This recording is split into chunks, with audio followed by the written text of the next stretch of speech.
So back to the eight worldly concerns, our favorite topic, okay? So we've done the one about attachment to material possessions and money and aversion to losing those, having them ripped off, whatever. And then attachment to praise, aversion to blame, criticism, disapproval, attachment to a good reputation, aversion to having notoriety for the bad things. And then the last one is attachment to good sensual experiences and, aversion to having bad ones. Yeah. So this is talking about how we work with our five sense faculties and their consciousnesses and the objects, okay? Because when we contact something that looks beautiful, yeah, then there's a pleasant feeling and attachment arises. So what looks beautiful to one person isn't necessarily beautiful to another person. Okay, I remember one of my friends who was I think she was a physical therapist in Israel, and she was treating somebody who was very, very old and frail, and his body was kind of falling apart and smelly and so on. And his wife would come in and say, "Isn't he beautiful?" Yeah. And in her eyes, that's what she saw. That wasn't how my friend saw him, of course. Yeah. But but we can see when, we have something that appears beautiful to us, then there's a pleasant feeling, attachment arises. And so to really study in our lives how much we want to see things in an attractive or beautiful way. Yeah, we want to hang nice pictures on our wall. We want the walls painted in the color that we like. Yeah, the furniture has to be in exactly the right place, the way we want it. And the carpeting, the right color. And that's just talking about our room, okay? And then you look at everything else and how we're always trying to arrange to look at attractive things and not see anything that we think of as ugly, and how emotionally reactive we are, yeah, when we see something beautiful and then when we see something ugly, And so how that kind of attachment and aversion then leads us into doing all sorts of actions, either greedily wanting something that we think is beautiful, or, getting angry or being just discontent because we have to see something that's ugly. Yeah. So there's that. And it's interesting to think also, what they show in the newspaper or on TV, yeah, and how that has changed over time. Now they give you warnings if something is ugly. When we were young, remember, then they covered the Vietnam War in living Technicolor, and we saw dead bodies, and we saw the whole thing right there while you're eating dinner with Walter Cronkite at 6:00. Nowadays, nobody even thinks that we have a war in Afghanistan. Once in a while, there's a newspaper article. Yeah, no TV with anything bloody. Yeah, no pictures of anything bloody. They won't let the journalists travel with the troops anymore. And, so it's, to protect us so we don't have to see anything ugly, but look at the effect it has on our nation. Yeah. And same thing with, nobody likes to see poor people or people who aren't being taken care of correctly in nursing homes. So they don't show those pictures. And as a result, people aren't always aware of that and don't work to get it corrected. Then we like to hear nice sounds, yeah, like, I love you and you're the most wonderful person in the world and you don't have any faults, which of course we already knew, but it's good to hear it anyway, okay? We like to hear the music from our generation. Yeah, we don't like the music of our parents' generation. Lawrence Welk, ugh. And the music of the generation next to us, which I won't mention because you may throw tomatoes, but you know, we don't like the sound of nails on a chalkboard. Of course, they don't have chalkboards anymore, and whiteboards are much nicer, you know. We don't like to hear the sound of an animal crying out, you know, in fear or in pain. We want to hear, just nice sounds all the time. And look what we do to put ourselves in situations where we only hear nice sounds. And look how we freak out when you're in the middle of a Delhi traffic jam and everybody has their hands on the horn and nobody can move anywhere anyway.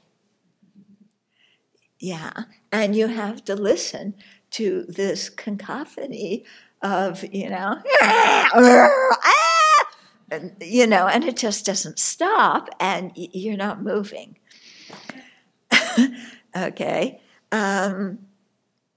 Okay, so eyes, ears, nose. Yes, we like to smell nice things. Okay. Like when they make granola and you come in here, it smells so good and you think chocolate chip cookies, and then you learn granola. There's a little bit of a letdown, you know? I mean, yes, granola's better for you, but chocolate chip cookies are, you know. Same thing when you go traveling. Yeah, you're in India, you're on a street, you know, there's pee and poo right there, you're smelling it. Yeah, and so that's what I say to people, and, you know, of course, India is different now than when I first went there, but there's some things that change more slowly, that you either adapt or you freak out and, you know, come back to the West somewhere. Okay. So just, again, how we react to the different smells and smells of different foods. When we come in here and it smells like something's burnt, and then you go, oh, one of those lunches. Yeah. Instead of, oh, now I have a chance to practice. Yeah, I have a chance to practice appreciation, contentment, gratitude. Yeah. Good taste, same thing. We like to taste nice things. We get upset when the food doesn't taste so good. Have you ever been at a restaurant, or maybe you've done it yourself, where the food doesn't taste like it's supposed to or like you think it should, and somebody, you know, creates a scene and sends it back? You ever been in that situation? Yeah, of course, when we do it, it's okay. But when we're with somebody who does it, when we think the food is okay, and when everybody in the restaurant looks at us because they're saying, take this food back, you know, it doesn't, you know, it's not cooked enough, or it's overcooked, or whatever it is, then we feel so embarrassed. Okay, but how reactive we are to those things. Yeah. Yeah, when the food doesn't taste good, it's like, they're going to hear about this. Yeah. Yeah. Instead of another opportunity to practice satisfaction and gratitude. And then touch, very attached to sensations of pleasant touch. Yeah, nice, warm, hot shower. Yeah, when you've lived in third world countries for a while, a hot shower, you never would believe you could be so attached to a hot shower. Okay? Yeah, just like of cold showers. Yeah, the room's too cold, the room's too hot. Okay, so temperature. Then texture of clothes. We want to wear nice, soft clothes. We don't like scratchy stuff.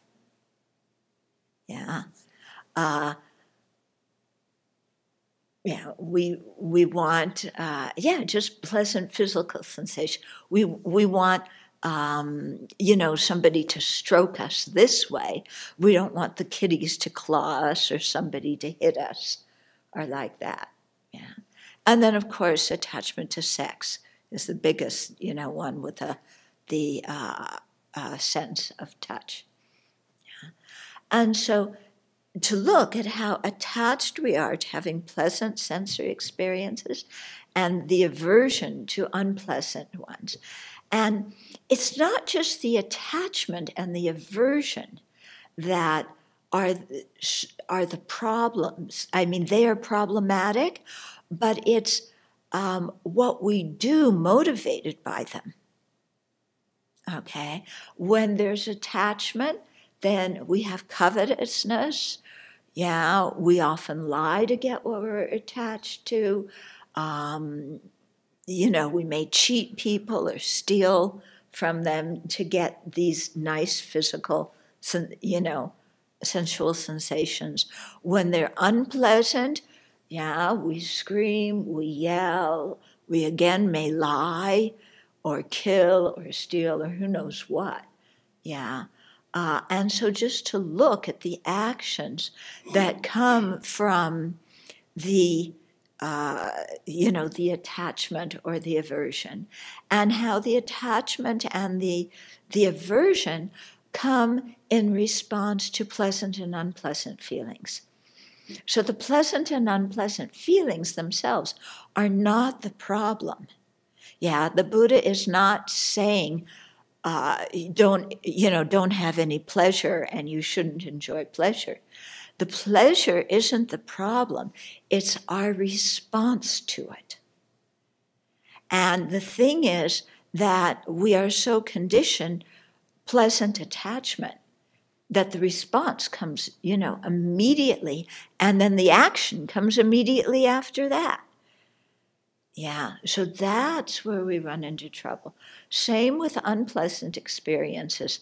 If we can just feel them and then let it go without developing the anger, the mistrust, the aversion, and then all the actions that come from those, then we're not so trapped and bound by unpleasant experiences.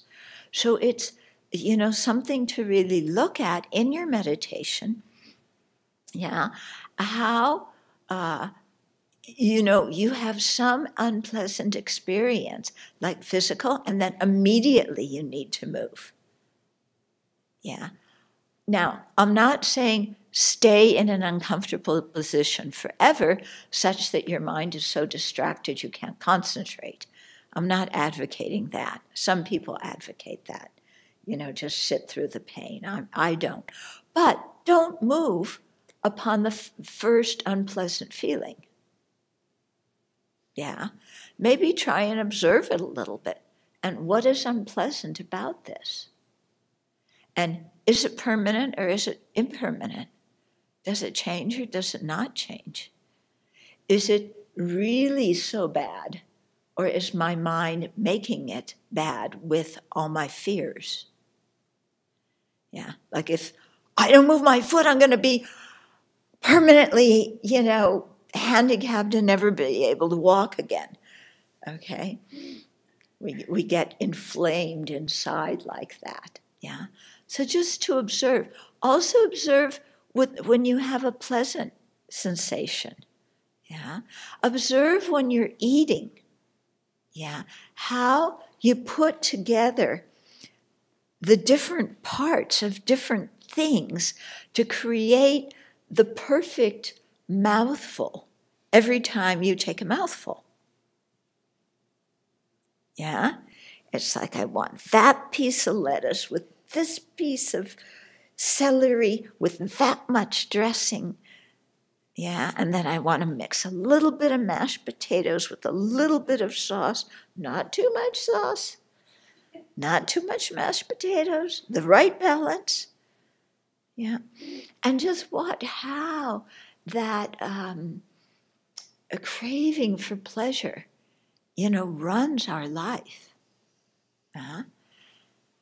And this is one of the things. I mean, when you're a monastic, you have to work with, because a lot of your sense pleasure is cut off.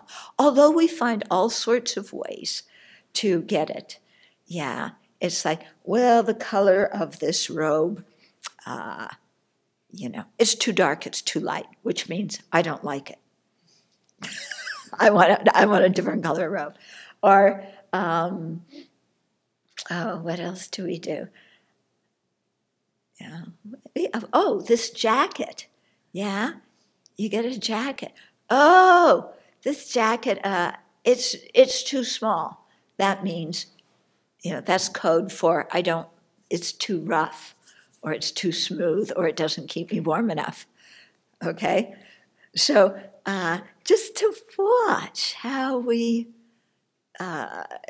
react to these things and how much we're controlled by it. And so it's an interesting practice to try and go through the day and, not try and make everything as comfortable as you can. I'm not saying make yourself uncomfortable, but just to watch and see if you can, kind of develop a sense of contentment with whatever is. Yeah, whatever they serve for lunch, however clean or dirty the bathroom is, because we all have different standards for that. Yeah, what sounds we hear. So to just watch that whole mechanism.